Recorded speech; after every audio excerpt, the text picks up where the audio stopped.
this is the first tutorial for your project pack for your ROCKABOX. This is a really fun one and it's perfect for the Halloween spooky season.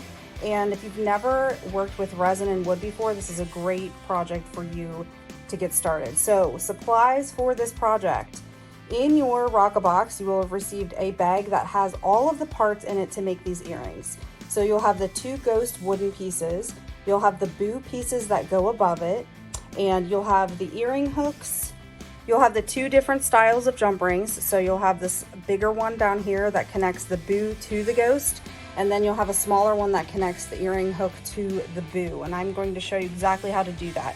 So here you will have received a sticker that shows a diagram telling you exactly where these pieces go to keep this extremely simple. And as always, with everything you get from Resin Rockers, we are taking the guesswork out for you to make this easy.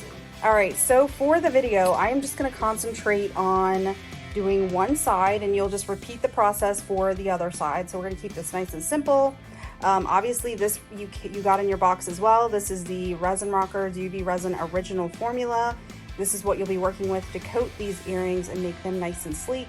I'm not going to do any kind of design on this. If you guys wanna paint it with acrylic paint markers, or if you want to brush paint it or use markers, whatever you would like to do to dress these up, feel free.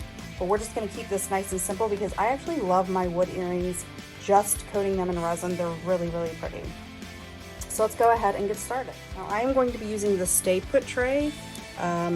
This is linked in the product description as well, but it's just easier to spin your product back and forth, your piece back and forth when you're coating it, so that you don't have to worry about picking it up with resin on it. So we're going to move our jump rings out of the way. We're going to move our pliers back a little bit to give us some space.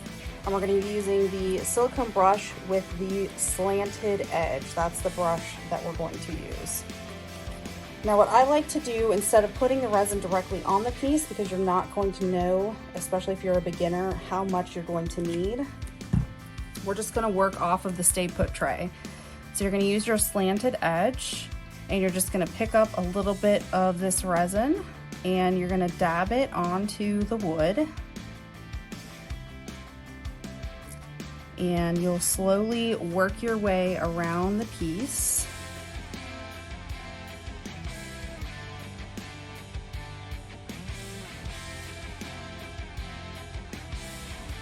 And the most important part of this, after you get it coated, is making sure that you don't add too much resin to the hole where the jump ring will go, because you don't want a lot of resin built up there or your jump ring won't fit. So you just have to make sure that you keep it nice and thin and that you let your piece rest after you coat it, because the rest is the second most important part. You really want the bubbles to have a chance to escape out of the wood.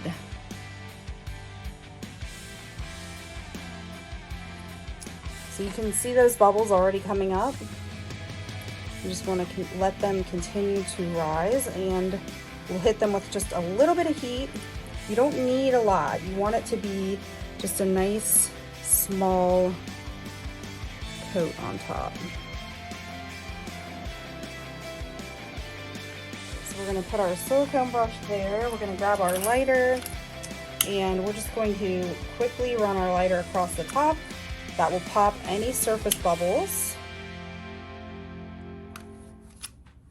And then we're going to do the same with the little boo.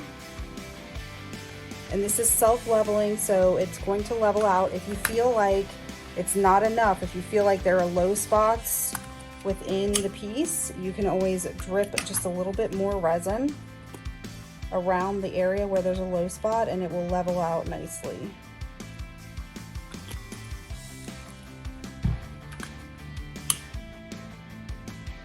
All right, so now we're going to let this rest for about 3 to 4 minutes.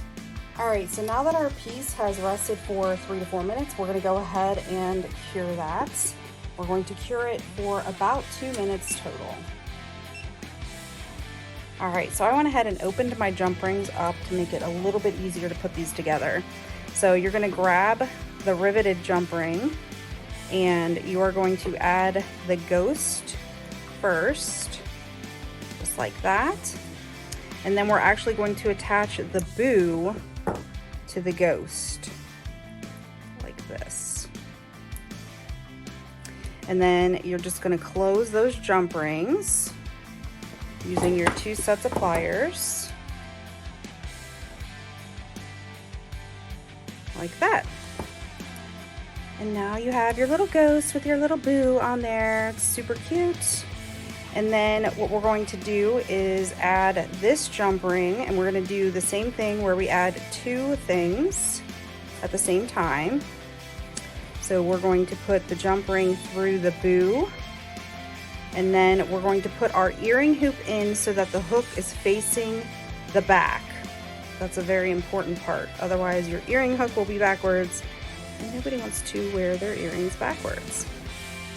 So once you have those 2 pieces on, you're going to take the jump ring with your pliers and bend it back.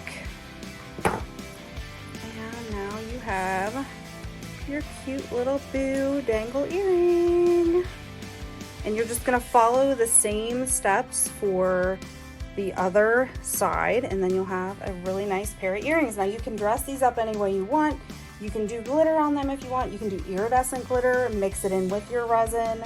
Another idea is we gave you a ton of these little glitter shapes, the pumpkins, the bats, the ghosts. You can actually put those on there with some UV resin. You can put the clay shapes on there. There's tons of different things that you can do. You guys have a huge variety of craft supplies to make some really cute earrings, so we can't wait to see what you guys make.